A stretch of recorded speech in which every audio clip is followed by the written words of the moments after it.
વાત છે, હવે તો તને મજા જ આવી જશે. કોણે કીધું લગન પછી કશું જ નથી બદલાતું? આજે પણ હું સવારે 5 વાગે ઉઠું, એ પણ મારી મરજીથી. મારી સાસુ મને ઉઠાડતા નથી હો બાયણું ખખડાઈને. ના ના, એવું કશું ના હોય. મારી સાસુએ મને કશું કીધું નથી હો. મેં મારી જાતે જ શોર્ટ્સ પહેરવાનું બંધ કરી દીધું છે. એમણે કોઈ જ જબરજસ્તી નથી કરી. એમણે મને નહીં કીધું કે ટ્રેડિશનલ પહેર. આ તો મને કમ્ફર્ટેબલ એમ જ ફીલ થાય એટલે હવે હું ટ્રેડિશનલ પર સ્વિચ થઈ ગઈ છું.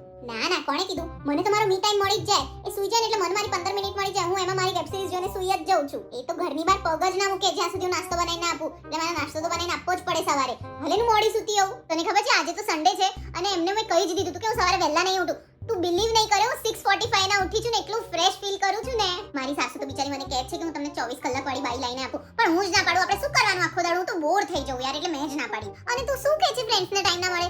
આજે પણ છે ને હું દર 2 મહિને એકવાર તો ફ્રેન્ડ્સને મળું જ છું. એવું ટેન્શન નહીં લે. હા એટલે તું બિંદાસ લગન કર, કઈ ટેન્શન ના લે. મજા જ આવશે તને, કઈ બદલાશે નહીં. હા મમ્મી. હા ચાલ, મારી સાસુ બોલાવે છે. આજે સન્ડે છે ને એટલે એમણે મારી માટે જમવાનું બનાવ્યું છે. મારી ફેવરેટ ડિશ બનાવી છે. ચાલ બાય, મૂકું. હા મમ્મી યાર 2 મિનિટ